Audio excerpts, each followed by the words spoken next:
So today I'd like to talk a little bit about OnePlus. And OnePlus is a pretty famous brand in North America, but it's actually not a pretty famous brand in China. Because in China, the smartphone market is just so incredibly crazy. It's super competitive with lots of brands from Chinese brand like Oppo, like Xiaomi, like Huawei, and international brand like Apple and Samsung and LG, these kind of brands. So the battle is pretty intense, and OnePlus is not part of that kind of battle. It's pretty much being left out. So it's not quite popular in China, but it's doing an amazing job in the international market. The company has a different approach on how to sell their smartphone. They choose to put majority of funds or ideas on the international market instead of Chinese market.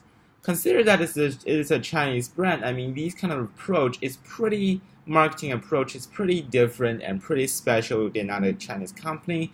I mean, there's no right or wrong for these kind of strategy, but it's pretty awesome. It seems like the result is pretty impressive, and it do have a very great reputation in the international market.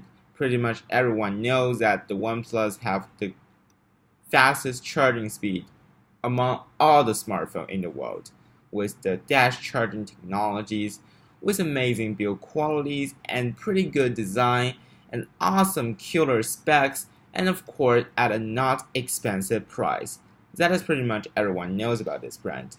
So that it's really impressive, because when you compare it to a traditional smartphone like Samsung Galaxy S7 or Google Pixel or iPhone 7, the OnePlus 3 is usually $200 to $300 cheaper than that kind of smartphone. But when you consider the specs, it's usually much better than Google Pixel. I wouldn't say much better, but a little bit better than the Google Pixel. For example, it has an A21 Snapdragon processor running at 2.35 GHz instead of running at lower frequency of 2.15 GHz. So that is a little bit better, which is more powerful.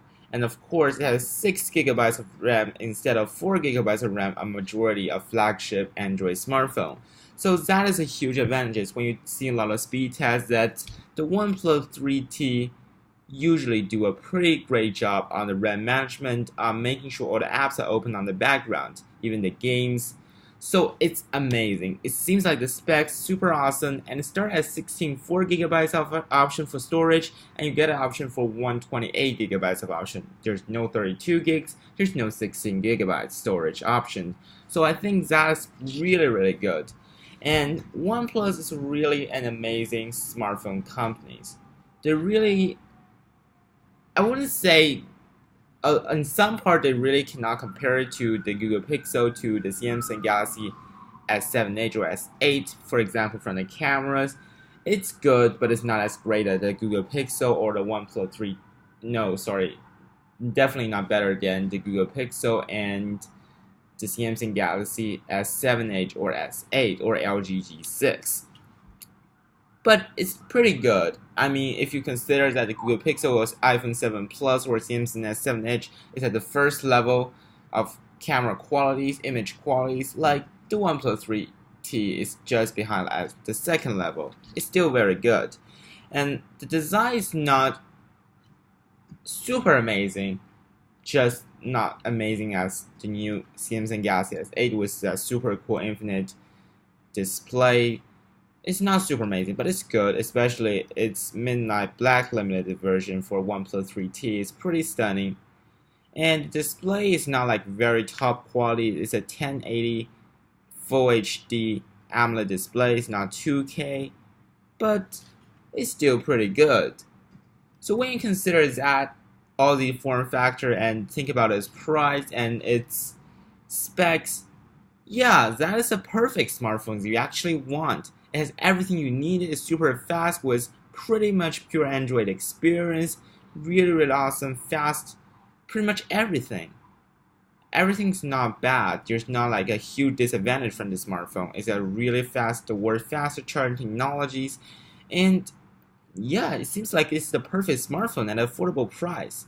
Come on, why don't you guys want to spend more money on getting that flagship smartphone like S7 or iPhone 7 or 7 Plus or Pixel? Just get a OnePlus 3T. It's so amazing. Yeah, I agree. I really recommend the OnePlus 3 and the OnePlus 3T. The OnePlus 3T is a later version, a smaller upgrade than the OnePlus 3. Both of them are very good smartphones. I admitted that.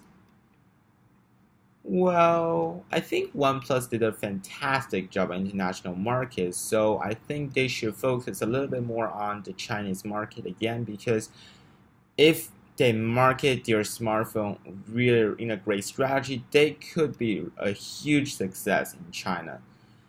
And in China, the biggest problem is that the Google it's banned from China. Pretty much everything that Google Play service, Google Maps, pretty much the Facebook, Twitter, YouTube, all these kind of things banned in China mainland, not including Hong Kong, Taiwan, and Macau. That is probably the biggest problem because in China, they really,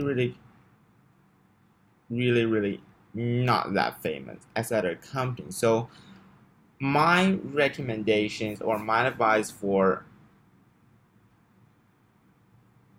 I would say my advice for OnePlus is try to be more active in Chinese market. Try to be more active in Chinese market because there's not too many people in China that actually know OnePlus is brand. They actually don't know that how amazing the smartphone is. So that is why these kind of smartphones being left out in the market. I love OnePlus. It's probably one of the best smartphones on the market right now. And I think you should get it if you really need a great smartphone. From different angles, even from price, from the build quality, from design, from every possible angle, it's a great smartphone. So yeah, that is my thought on OnePlus. This company, it's pretty awesome. I would definitely recommend you guys to get one. So that's it for today. That's what I want to talk about. Thank you and have a great day.